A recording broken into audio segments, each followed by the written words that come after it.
ओम नमः सिद्धेश्वर। ओम नमः सिद्धेश्वर। अहिंसा परमो धर्म की जय। आचार्य गुरुवर श्री कुंद कुंद भगवान की जय। आचार्य गुरुवर श्री ज्ञान सागर महाराज की जय। विद्यासागर जी महाराज की जय। आचार्य संघ की जय।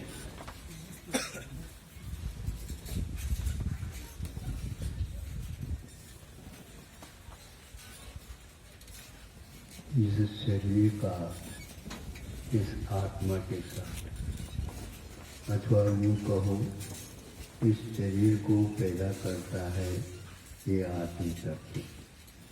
अपने भावों के माध्यम से कर्म को बंद करता है। कर्म बंद होने के उपरांत शरीर नाम कर्म का उदय आता है। उसी के अनुसार बाहरी शरीर औदारिक वैयक्तिक आहार आदि जो उपलब्ध हो उनको वह बना लेता है, अथवा यूँ कहना चाहिए वो बन जाता है। ये नियम है। इसको नहीं समझने के कारण ये संसारी प्राणी जब दुख होता है शरीर के निमित्त से होता। शरीर यदि नहीं रहेगा कर्म अपने आप फल नहीं दे सकते। दे भी दे संवेदन उसका नहीं हो सकेगा। संवेदन होता है तो दुख का सुख का संवेदन होता है। ज्ञानी पुरुष इसमें सावधानी के साथ संवेदन के समय पर ये सब कुछ हो रहा है कर्म के उदय में और नो कर्म में ये शरीर के साथ होने से। इसीलिए प्रारंभिक दशा में वो ज्ञानी लोग स्वाध्याय अथवा पृथ्वी लोग मुनि श्रवण आदि इसको इस रूप में जान करके इसके प्रति प्रतिपल जागरूक रह करके हर्ष विषाद नहीं करते हुए, जैसे कोई शोध छात्र जो अपना सब्जेक्ट विषय चुना है उसको अपने ध्यान में रखता है। दूसरे व्यक्ति उसको ये कौन से आपने विषय ले लिया माथा पूरी का, हम कहते हैं उसको ले लो। वो कहता भैया कि शोध का विषय माथा पूरी का नहीं होता, माथा लगाने का होता है। ये समझे है, इसलिए तुम्हारा माथा उसमें लग रहा है तुम उसको करो। हमारा माथा इसमें लग रहा है इसलिए करते हैं। तो इस प्रकार वे हर्ष नहीं करते हुए रहस्य को उद्घाटित करने में लगे रहते हैं। इसलिए उन्हें इस प्रकार का कोई विशेष होता तो है, ये हो करके भी वह सब्जेक्ट विषय के अनुसार उसमें और क्या है, आगे क्या है, इसके बाद क्या है, इस प्रकार वह लगा रहता है। इसके कारण उसको ये भान होते हुए भी नहीं होता है और शरीर के प्रति वह अभ्यस्त हो जाता है। ये तो हमारा एक प्रकार शोध विषय है, इसके बिना हम शोध भी नहीं कर सकते। इस प्रकार वह हर्ष विषाद छोड़ करके अपना कदम बढ़ाता रहता है। किंतु जिसको इसका ज्ञान नहीं होता, केवल सिद्धांत रहता है, तो उस समय संवेदन जब होता है अच्छे अच्छे व्यक्ति दिख जाते हैं। मानसिक और शारीरिक दुख और औपाधिक दुख बहुत प्रकार के होते हैं, उनको वह जीत नहीं पाता। इसलिए वह इसी का परिक्रमा लगाता रहता है। और जो व्यक्ति इस रहस्य को समझता है, श्रद्धान रखता है और उसमें उतरता चला जाता है, तो अवश्य ही पानी बहुत गहरा है, बिल्कुल ठीक है, आप तैरने जानते हैं ना, तो कोई घबराने की बात नहीं है। नहीं समझे, कोई एक दो व्यक्ति मान लो नहीं जानते तैरना, वो डूब रहे हो उसके भी हाथ पकड़ करके तुम पार करा सकते हो। इसलिए पानी है तो तैरने की कला है, रेत में थोड़ी तैरा जाता है। हाँ? इसलिए ये तैरने के लिए पानी जिस प्रकार आवश्यक है, और वो भी थोड़े बहुत नहीं, अच्छे गहरा पानी हो तो फिर उसमें अपने आप ही आनंद आता, क्योंकि कला है।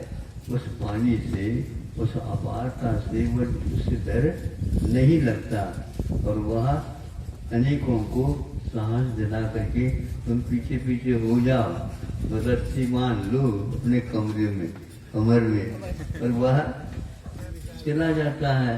तो अपने आप ही एक व्यक्ति नहीं, हजारों व्यक्ति इस प्रकार रस्सी के माध्यम से या और कोई भी बीच में साधन लेकर के एक तैरने वाला होता है, हजारों तैर जाते हैं।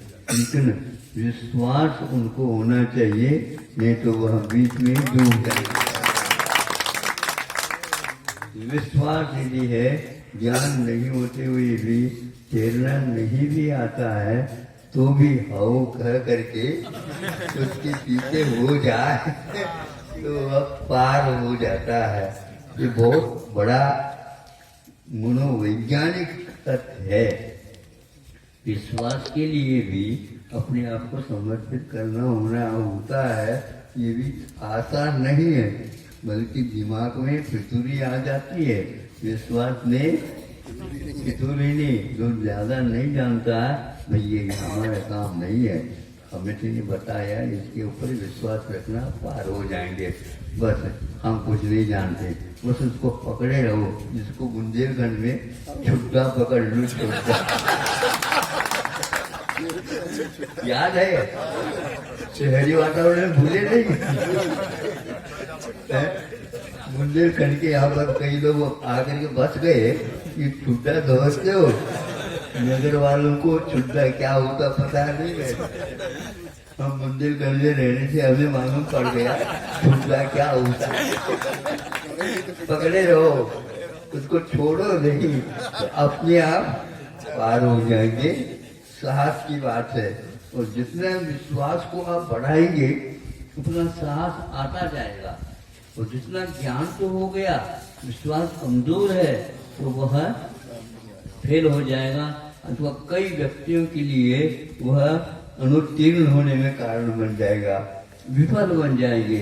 धीरे धीरे आज यही हो रहा है कि जो जितने ज्ञान में बहुत आगे बढ़ गए हैं, लेकिन आध्यात्मिक दार्शनिक तथ्य उनके दिमाग में है ही नहीं, उनका सब्जेक्ट ही नहीं, विषय ही नहीं है, तो वो क्या शोध करेंगे।